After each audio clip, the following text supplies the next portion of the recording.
바울은 고린도 교회에 편지를 쓰면서 인사말을 이제 마치고 본론으로 들어갔습니다. 특별히 오늘 우리가 읽은 이 본문은요, 고린도 교회에 있던 여러 문제점들이 많지만 그 중에서 바울이 가장 중요하게 여기는 문제점을 지금 먼저 끄집어내고 있는 겁니다. 우리가 읽으셔서 알겠지만 내가 아볼로에게 속했느니 바울에게 속했느니 베드로에게 속했느니 아니면 그리스도에게 속했느니 이렇게 나누어지고 다투고 있는 이런 모습을 바울은 지금 고린도 교회의 산재는 여러 문제점들 중에 가장 중요한 문제점으로 지금 여기고 그것을 먼저 끄집어내고 있는 겁니다. 그래서 오늘 우리가 읽은 이 본문은요, 고린도전서 전체를 바라보는 시각 중에서 사실은 가장 중요한 부분에 속한다라고도 말할 수 있을 겁니다. 오늘은 그 나누어짐에 대한 부분, 그래서 논쟁하고 있고 다투고 있는 이 부분에 대해서 우리가 살펴볼 건데 왜 바울이 이 부분을 가장 중요하게 여기고 있는지 그 부분까지 살펴보려고 합니다. 먼저 10절 다 같이 읽어보시죠. 시작. 형제들아, 내가 우리 주 예수 그리스도의 이름으로 너희를 권하노니 모두가 같은 말을 하고 너희 가운데 분쟁이 없이 같은 마음과 같은 뜻으로 온전히 합하라. 자, 여기 보시면 바울이 이제 가장 큰 문제점을 끄집어내면서 무엇라고 부르냐면 형제들아 이렇게 부릅니다. 형제들아. 이 말은 굉장히 사랑하는 마음으로 부르고 있는 건데 고린도 교회는 지금 나는 아볼로가 좋니 바울이 좋니 그러니까 베드로가 좋니 아니다 다 안 된다 그리스도에게만 속해야 된다 이러면서 서로 나뉘어지고 논쟁을 하고 다투고 있는데 말하자면 그런 모습이 그냥 단순한 어떤 말다툼 정도가 아니라 꽤 심각한 상황까지도 가고 있는 거예요. 근데 그런 교회를 바라보면서 바울이 사랑스러울까요? 사랑스러울 수는 없을 거예요. 그런데 그렇다고 해서 지금 바울이 대적자에게 어떤 책망과 너희들 왜 그러느냐 이런 식의 어떤 마음을 가지고 쓴 편지일까요? 그렇지는 않습니다. 바울은요 지금 말하자면 쉽게 얘기하면 어떤 대적자들에게 쓰는 어떤 느낌으로 편지를 쓰는 것이 아니라 그래도 주 안에 한 형제요 한 자매인데 왜 이렇게 지금 갈라지고 다투어지고 있을까라고 하는 그런 아주 간절한 마음으로 어떻게 보면 고린도 교회 성도들에게 호소하는 거예요. 내 마음을 모르겠느냐? 너희들이 지금 이렇게 나누어져서 다투고 논쟁하고 싸워야 될 그런 상황이냐? 하나님이 세우신 교회는 그런 교회가 아니다라고 하는 아주 간절한 마음으로 지금 편지를 쓰고 있는 거예요. 무슨 말씀인지 이해되십니까? 그런 바울의 마음을 우리가 좀 헤아리면서 오늘 본문으로 들어가시면 더 좋을 것 같은데요. 형제들아 이렇게 부르면서 바울이 말합니다. 내가 우리 주 예수 그리스도의 이름으로 너희를 권한다. 이 권한다라고 하는 이 특별한 이 표현은요, 간청한다, 어떤 탄원한다 이런 말이에요, 의미예요. 그러니까 바울이 얼마나 지금 애타는 심정으로 다시금 이 말씀 안에 회복되기를 소망하는 심정으로 이 편지를 쓰고 있는지 우리가 여기서 엿볼 수가 있는 거죠. 그 마음을 가지고 이제 이어지는 구절을 이렇게 됩니다. 너희를 권하노니 이어서 모두가 같은 말을 하고 너희 가운데 분쟁이 없이 같은 마음과 같은 뜻으로 온전히 합하라. 여기에 눈에 좀 들어오는 세 가지 표현이 있어요. 같은 말을 하고 같은 마음을 갖고 같은 뜻을 가지고. 자, 여기서 굳이 같은 말은 뭐냐, 굳이 같은 마음은 뭐냐, 굳이 같은 뜻은 뭐냐, 이걸 굳이 나눠서 막 설명할 필요는 없을 것 같아요. 그러나 여기서 같은 말, 같은 마음, 같은 뜻이라고 하는 것은 말하자면 공산당처럼 어떤 획일화된, 교회는 그냥 하나가 되어야 된다, 획일화되어서 이걸 말하는 건 아닙니다. 여러분, 교회가 어떤 일을 해 나갈 때 만장일치가 있는 교회가 좋을까요? 조금 의견이 다른 내용들이 나오는 교회가 좋은 교회일까요? 네. 만장일치가 되어지는 교회가 좋은 교회가 아닙니다. 만장일치라고 하는 것은 우리처럼 아직 조금 작은 규모이어서 굳이 막 의견들이 많이 나누어지지 않을 경우는 가능해요. 그런데 조금 규모가 커지고 다양한 사람이 있음에도 불구하고 만장일치라고 하는 건 둘 중에 하나예요. 아무 생각이 없거나 아니면 정말 그냥 목사의 의견을 거의 교주처럼 떠받들고 있거나 아니면 뭔가 아주 그냥 센 사람 하나가 있어서 그 사람한테 너무 다 휘둘려 가지고 전혀 다른 의견을 개재하지 못하거나, 여러분 이 세 가지 부류가 다 건강한 교회일 수 없습니다. 교회는 만장일치의 교회가 좋은 교회가 아니에요. 서로의 의견을 부담 없이 편안하게, 저는 이게 더 옳은 것 같은데요, 아니 저는 이게 조금 더 좋은 것 같은데요, 충분하게 자기의 의견들이 어떻게 해요? 나누어질 수 있어야 돼요. 그럼에도 불구하고 그러한 여러 가지 견해나 생각들이 나누어진 이후에 서로 조율하여 하나가 딱 결정되어졌다면, 그게 내 생각에는 좀 비효율적이라도 뭐 할 수 있어야 돼요? 따라가 줄 수 있어야 돼요. 그게 좋은 교회이지, 모두가 다 그냥 한 생각, 한 뜻, 한 마음 가지고 으쌰으쌰 하듯이 그냥 만장일치로 그냥 콱 되어지는 교회, 그리 건강한 교회 아닙니다. 그렇게 서로의 의견들이 나누어질 수 있고, 그 의견들이 조율되어질 수 있고, 그래서 하나로 어떤 마음이 모아졌다면 충분하게 나와 좀 달라도 어떻게 해요? 지지해주고 밀어주고 이해해줄 수 있는 것, 이게 좋은 교회예요. 이렇게 된다는 건 무엇을 의미하는 거냐면, 서로의 차이를 극복해 가고 있는 교회라는 의미고, 서로의 다름을 인정해주고 있다는 의미이고, 그래서 기다려줄 줄 아는 교회이고, 용납해줄 줄 아는 교회이고, 또 이해해줄 줄 아는 교회라는 거예요. 그렇게 되어지는 게 뭐냐면 연합이라고 하는 거예요. 그렇게 되어지는 게, 연합이라는 게 그냥 모든 것에 그냥 반기를 들지 않고 하나로 쫙 나가는 게 연합이 아니라, 다름을 인정하면서 서로 으쌰으쌰 해주고 도와주고 기다려주고 용납해주고, 이렇게 해서 함께 나와 좀 달라도 한 걸음 한 걸음 같이 갈 수 있는 것이 뭐냐면, 그게 연합이고, 그게 건강한 교회이고, 그게 교회가 앞으로 나아가야 될 방향성이라는 겁니다.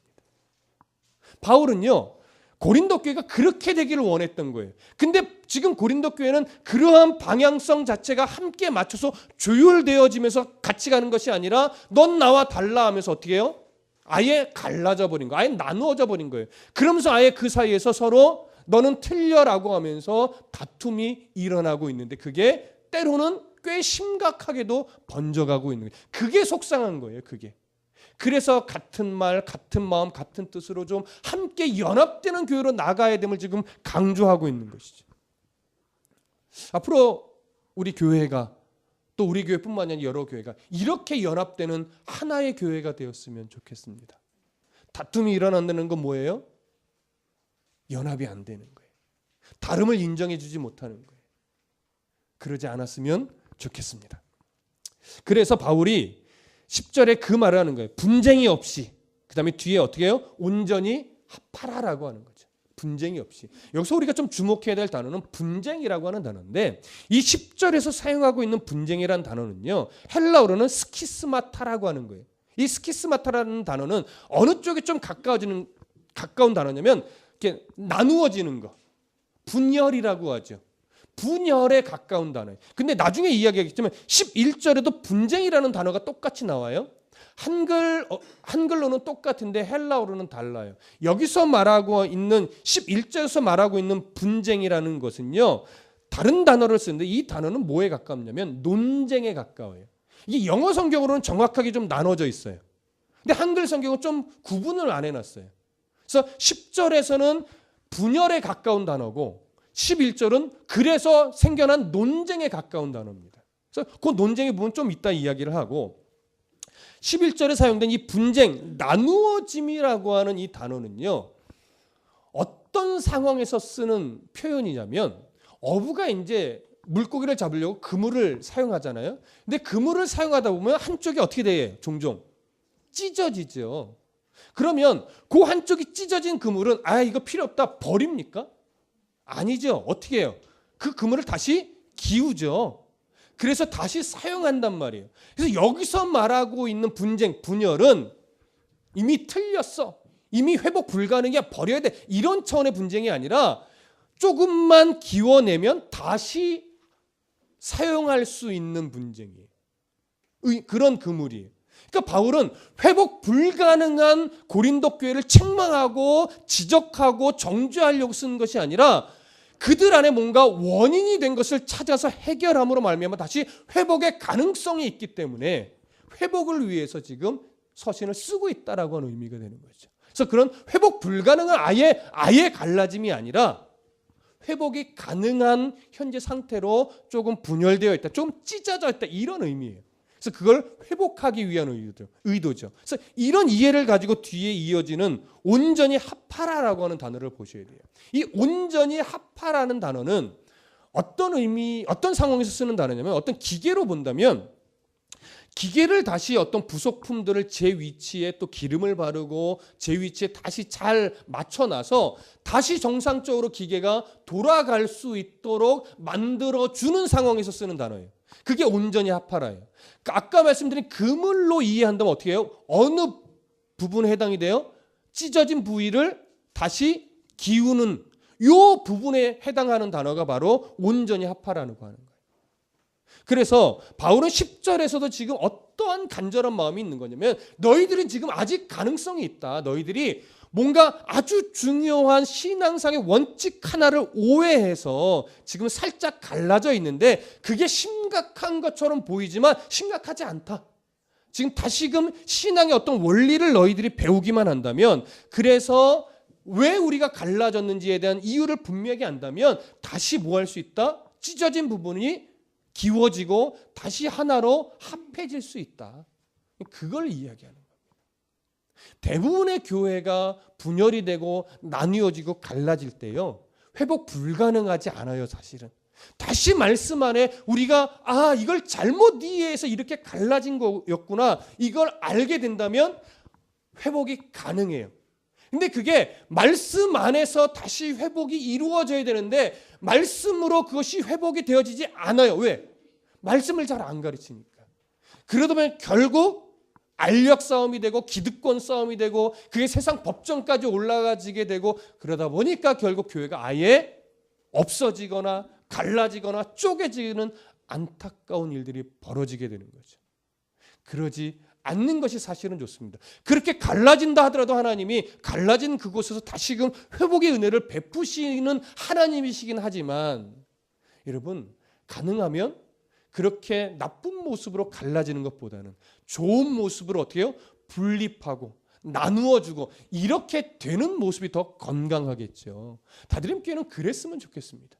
안 좋은 이유로 갈라져서 다시 또 뭔가가 만들어지는 것이 아니라 좋은 이유와 좋은 내용을 가지고 또 다른 곳에 교회를 세워주고 나누어주고 분립시키고, 그래서 또 여러 곳에 하나님이 기뻐하는 말씀을 근거로 한 교회들이 곳곳에 또 세워졌으면 좋겠습니다.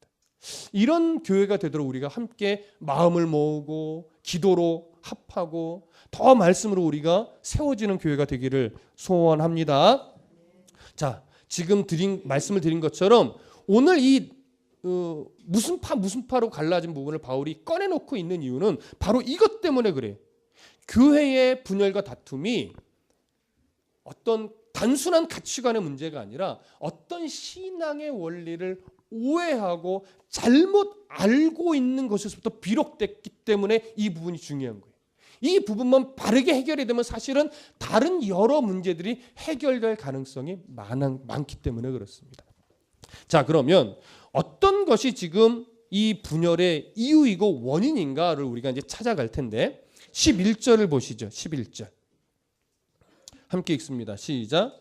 내 형제들아, 글로에의 집 편으로 너희에 대한 말이 내게 들리니 곧 너희 가운데 분쟁이 있다는 것이라. 자, 여기 글로에의 집 편으로 너희에 대한 말이 들린다는 것은 뭐냐면, 글로에라고 하는 사람의 집에 속한 누군가를 통해서 고린도 교회 소식을 내가 듣게 됐다라고 하는 거예요. 글로에라는 사람이 정확하게 어떤 사람인지는 알 수 없습니다. 성경에 드러나 있지 않기 때문에. 그러나 유추할 수 있는 건 뭐냐면, 글로에라는 사람은 고린도 교회에 속한 사람일 가능성이 많고 고린도 교회 사람들이 충분히 알고 있는 사람일 가능성은 많습니다. 근데 그 집에 속한 자라는 것은 뭐냐면, 어떤 사람일 가능성이 많냐면 글로에의 집에서 좀 종처럼 일하고 있는 사람 중에 하나일 가능성이 제일 많습니다. 그래서 글로에의 집에서 일하고 있는 종처럼 일하고 있는 사람 중에 하나가 글로에가 보낼 가능성이 더 많았겠죠. 그 사람이 바울에게 보낸 거예요. 그래서 지금 고린도 교회에 이런 일이 생겨났습니다. 소식을 전했는데 그 주된 내용이 뭐냐면 분쟁이 일어났다는 거예요. 그래서 이 분쟁은 뭐라고 말씀드렸죠? 헬라어로는 에리데스라는 말을 쓰는데 이거는 논쟁에 가까운 거예요. 그러니까 지금 다투고 있다, 싸우고 있다 이런 얘기예요. 근데 이 다툼과 싸움이 회복이 불가능한 싸움은 아닌데 꽤 심각한 싸움으로 번지고 있는 거예요. 근데 무엇이 지금 잘못 알아서 그래요? 신앙의 어떤 중요한 원리 하나를 잘못 이해하고 있기 때문에 여기까지 지금 간 거예요. 그래서 나누어지고 다투는 상황까지 간 거죠. 잘못 이해돼서 나누어지니까 그것이 어디까지 정죄하고 판단하고 다투는 자리까지 가게 돼요. 오늘 우리는 그 부분을 빨리 해결을 해야 됩니다. 12절 읽어보시죠. 12절 함께 읽습니다. 시작. 내가 이것을 말하거니와 너희가 각각 이르되 나는 바울에게, 나는 아볼로에게, 나는 게바에게, 나는 그리스도에게 속한 자라 한다는 것이니라. 자, 분쟁, 그다음에 아까 분열, 그다음에 논쟁 두 가지로 우리가 이해를 했는데 그들이 분열되고 논쟁하게 된 이유가 뭐예요? 난 바울에게 속했다. 한쪽 파가 생기고, 나는 아볼로에게 속했다. 한쪽 파가 생기고, 나는 게바, 베드로에게 속했다. 한쪽 파가 생기고, 아니다. 우리는 그리스도에게만 속해야 된다. 한쪽 파가 생겨요. 자, 그러면 이전에도 잠깐 설명을 드렸지만 기본적으로 바울에게 속했다라고 주장하는 자들은 바울 자신이 내 쪽에 속해야 돼 이렇게 갈라놓은 게 아니에요. 아볼로가 내 쪽에 속해야지 더 건강해 이렇게 갈라놓은 게 아니에요. 바울이나 아볼로나 게바랑은 아무 상관없이 고린도 성도들 안에 나는 게바가 더 좋아, 나는 아볼로가 더 좋아, 나는 바울이 더 좋아 이렇게 스스로가 나뉘어진 거예요. 근데 이 스스로가 나뉘어질 때요, 고린도의 사실은 고린도 사회 안에 만연해 있던 어떤 문화 하나가 그냥 분별 없이 들어와서 그런 것으로 봐요. 고린도라고 하는 사회 안에 어떤 문화가 있었냐면 이런 거예요. 그들의 어떤 철학을 추구하고 깊은 지혜를 사모한다고 그랬잖아요. 그러다 보니까 그 지혜자나 철학자나 이런 사람들 중에 자기를 따르는 어떤 후견인들을 많이 모아서 우리가 이런 건강하고 이런 강하고 이렇게 수준이 높은 어떤 그룹이야 이렇게 좀 내세우는 그런 문화가 많이 있었대요. 그러다 보니까 어떤 철학자나 어떤 지혜자는 자기를 따르는 무리를 많이 모으려고 하고 또 일반 따르는 추종 세력들은 누구를 따라가야 더 내가 좀 어깨에 힘을 줄 수 있을까? 누구를 따라가야 더 깊은 지혜를 얻을 수 있을까? 이러면서 누군가를 자꾸 따라가는 문화가 있는 거예요. 근데 그 문화 속에서 살던 사람들이 예수를 믿고 어떻게 돼요? 교회 성도가 됐어요. 근데 아직 고린도 안에 있던 이런 문화를 살짝 버리지 못한 거예요. 그러다 보니까 말씀을 가르치는 바울이나 아볼로나 또는 베드로를 바라보면서도 누구를 따르는 게 더 이 교회 안에서 내 수준을 높이는 걸까로 방향성이 잘못 잡힌 거죠. 그러니까 나는 바울에게 속할래. 이건 뭐예요? 바울은 고린도 교회를 세운 사람이다. 그는 복음을 정말 목숨 걸고 전하던 사람이다. 그러니 당연히 바울을 따라가는 게 맞지. 이렇게 한 부류가 생겨요. 근데 아볼로를 따르는 사람들은 주로 왜 그랬다고 말씀드렸어요? 말을 너무 잘하거든요. 학적으로도 바울 못지않고 설교도 너무 잘해요. 논리적으로. 그러니까 귀에 쏙쏙 들어오죠. 그러니까 야, 바울이 처음에 교회를 세울 때는 대단한 줄 알았는데 아볼로 설교 듣다 보니까 바울 아무것도 아니더라. 아볼로를 따르는 게 더 최고야. 이렇게 된 거예요. 그런데 그 다음에 또 하나가 게바를 따르는 무리가 생겼다고 그랬죠. 게바는 이제 베드로인데 베드로가 고린도 교회에 왔었는지는 정확하게 알 수 없습니다. 왔었다라고 말하는 학자들도 있지만 왔던 흔적이 사실은 성경에 거의 없어요. 그러다 보니까 어떻게 말하는 학자도 있냐면 베드로는 유명한 사도였으니까 그 베드로가 이렇게 베드로에 대한 소식을 접해 듣고 베드로가 더 옳다라고 여기는 사람이 생겨났다는 얘기인데 베드로를 옳다라고 여기는 사람들은 이런 성향의 사람이에요. 베드로는 주로 물론 다른 사도도 마찬가지였지만 이방인들에게 복음을 전하던 자가 아니라 누구에게 복음을 전하던 자예요? 유대인들에게 복음을 전하던 자예요. 유대인들에게 복음을 전하던 자고 유대 사회에서 낳고 유대 사회에서 자랐어요. 그러니까 여전히 베드로는 뭘 지켜요? 율법을 지켜요. 율법을 지키면서 복음을 전하던 자예요. 그러나 율법주의는 아니었죠. 그건 우리가 갈라디아서 강의를 하면서 계속 나누었던 얘기예요. 베드로는 율법을 여전히 지키면서 복음을 전했어요. 그러다 보니까 이방인들 안에 어떤 성향이 남아 있어요? 뭔가를 종교적으로 행하면서 예수를 믿으면 더 그럴듯한 것 같은 거예요. 그러니까 그들이 보기에는 바울이나 아볼로처럼 율법은 아예 이제 제껴놓고 복음으로만 살아가는 사람보다 베드로처럼 그래도 뭔가 종교적으로 율법을 행하면서 복음을 전하는 이게 더 있어 보이는 거죠. 그러니까 그들이 소문으로 들었든지 아니면 우연히 한번 베드로가 고린도 교회에 와서 설교를 했었는지는 모르겠으나 베드로의 그런 모습이 더 좋아 보이는 거예요. 그래서 우리는 누구에게 속했다? 그래서 베드로에게 속했다. 베드로가 더 좋다. 이렇게 여겨졌던 거죠. 이게 다 문제인 거예요. 그런데 또 하나는 뭐냐면 그렇게 사람을 따르는 건 틀렸다. 그리스도만 따라야지. 이 말이 맞아요, 틀려요? 맞아요, 여러분. 이 말은 맞는 거예요. 그리스도를 따르지 왜 사람을 따르느냐? 이 말은 맞는데 이들도 틀린 이유는 뭐냐면 그리스도를 따른다라고 하는 그 기준이 마치 게바를 따르듯이 마치 아볼로를 따르듯이 마치 바울을 따르듯이 그리스도를 따라가려고 하는 성향으로 바뀌어 있기 때문에 그리스도를 따른다는 이 사람들도 지금 문제가 되는 거예요.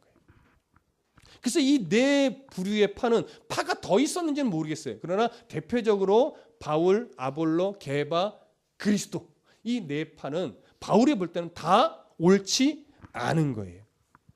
서로가 다 우월감을 자랑할 뿐이었어요. 바울이 더 최고다. 아니다. 아볼로가 최고다. 아니다. 베드로가 최고다. 아니다. 다 틀렸다. 그리스도만이 옳다.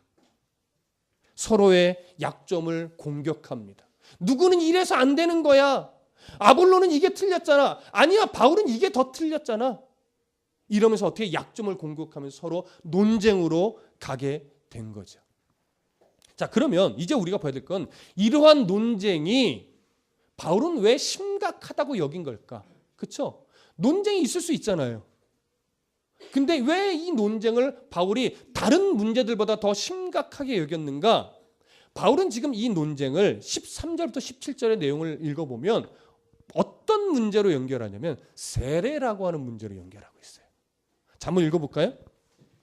13절부터 17절까지 함께 읽어보겠습니다. 시작. 그리스도께서 어찌 나뉘었느냐? 바울이 너희를 위하여 십자가에 못 박혔으며 바울의 이름으로 너희가 세례를 받았느냐? 나는 그리스도와 가이오 외에는 너희 중 아무에게도 내가 세례를 베풀지 아니한 것을 감사하노니 이는 아무도 나의 이름으로 세례를 받았다 말하지 못하게 하려 함이라. 내가 또한 스데바나 집사람에게 세례를 베풀었고 그 외에는 다른 누구에게 세례를 베풀었는지 알지 못하노라. 그리스도께서 나를 보내심은 세례를 베풀게 하려 하심이 아니요 오직 복음을 전하게 하려 하심이로되 말의 지혜로 하지 아니함은 그리스도의 십자가가 헛되지 않게 하려 함이라. 자, 저를 보세요. 여기 나는 바울에게 속했다.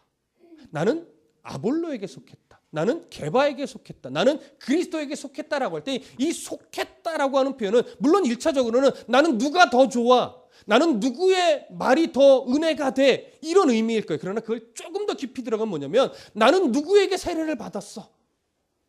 여기까지 들어가는 단어예요. 그러니까 누구에게 세례를 받았어가 이제는 뭐가 되냐면 자랑이 된 거예요. 그러면 세례라고 하는 것은 무엇과 연결이 되는 거예요? 구원의 문제와 연결이 되는 거예요. 그럼 잘 생각해 보세요.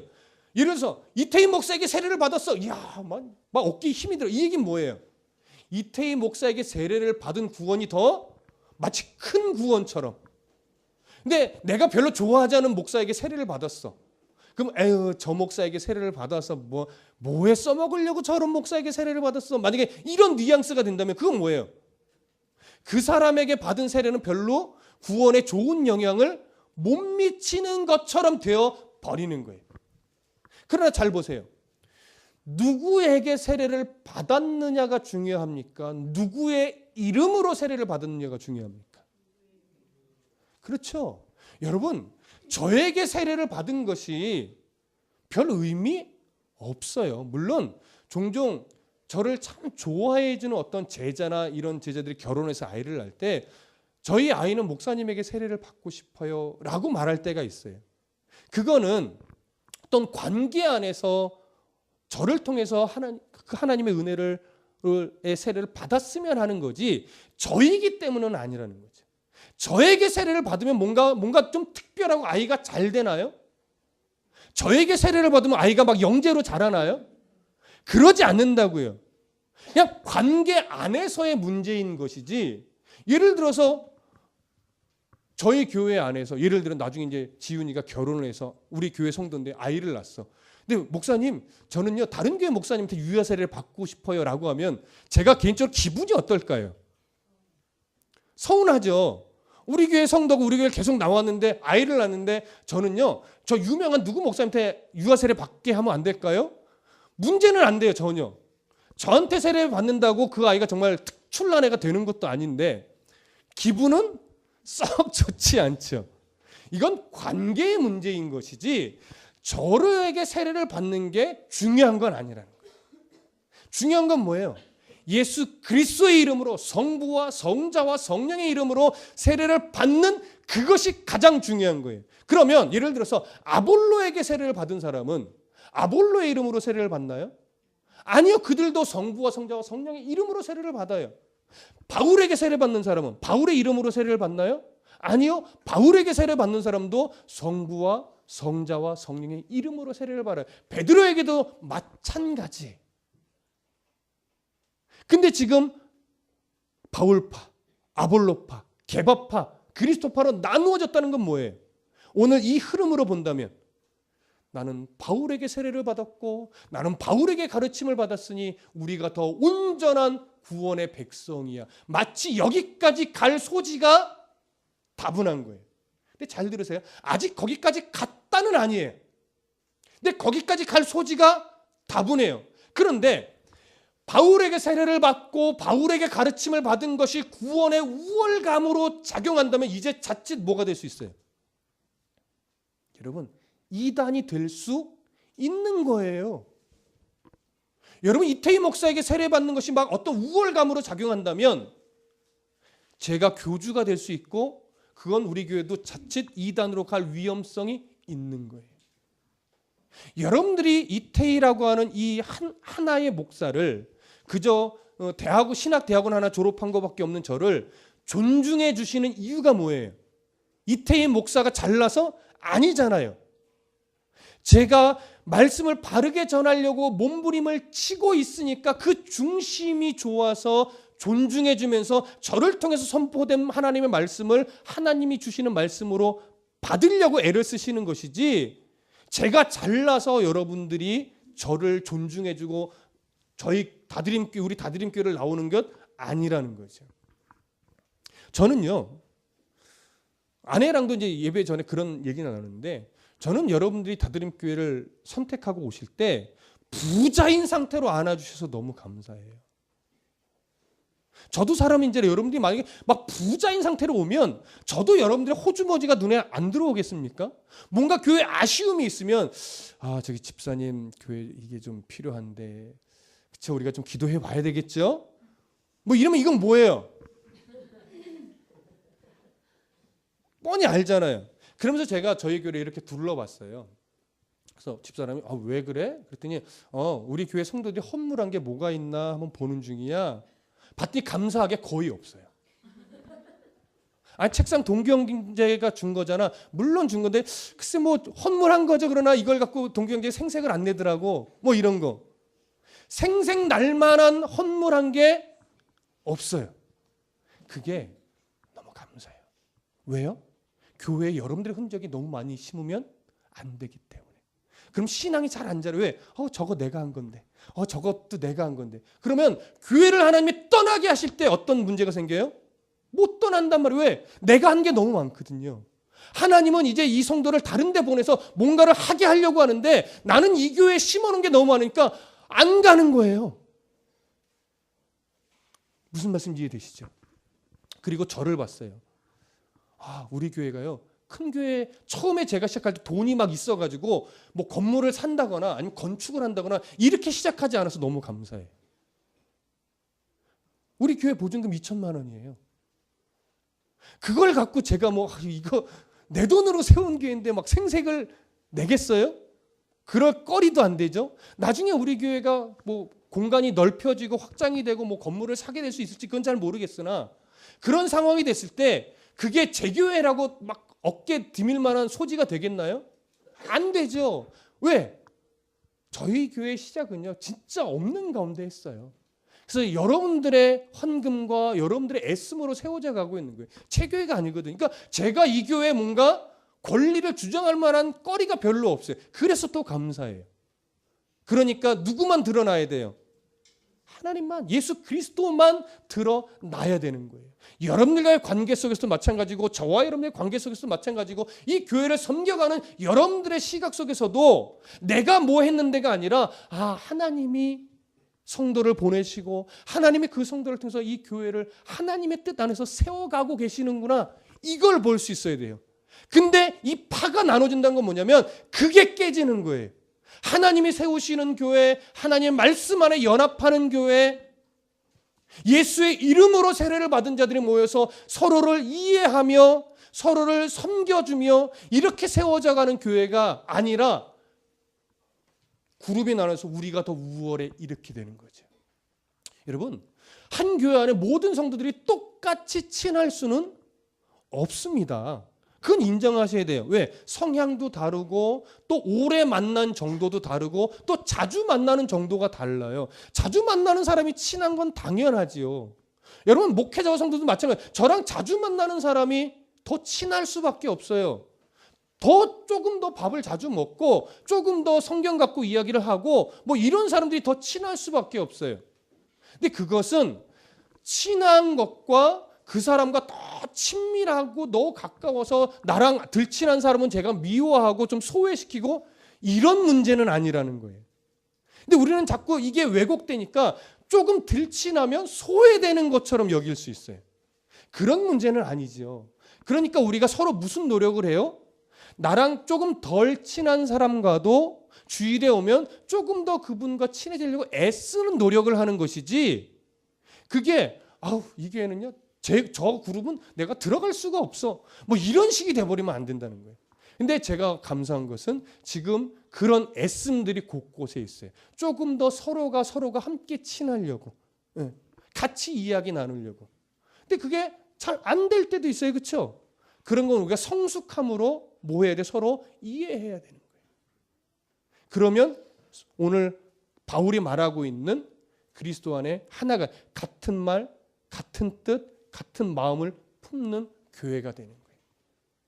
바울이 그것을 제일 안타까워하는 거예요. 그러니까 이 파당이 주어진 건 세례라고 하는 이 기본 원리, 예수 그리스도의 이름으로 동일하게 세례받은 모든 성도들이 모여서 그리스도 안에 같은 마음으로 하나가 되는 연합의 공동체가 되어야 되는데, 이 예수 그리스도의 이름으로 세례를 받은 하나의 공동체라는 사실을 잊어버리니까 누구에게 속한 것이 더 우월한 것이냐, 이런 우월주의로 가니까 자꾸 나누어지고 논쟁이 생기고 그러다 보니까 아예 갈라져 버리는 이러한 어처구니 없는 모습으로 만들어지게 되는 거예요.